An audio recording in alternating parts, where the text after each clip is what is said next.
Kain tayo guys. Ayan ang aking foods ngayon. Break time ko. Gusto ko naman maggulay. Mag-salad naman ako. Hindi puros karne na. High blood na ako. Kakakain ng karne. Maggulay naman ako.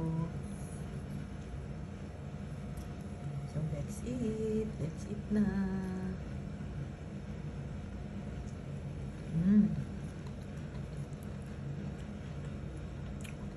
Okra.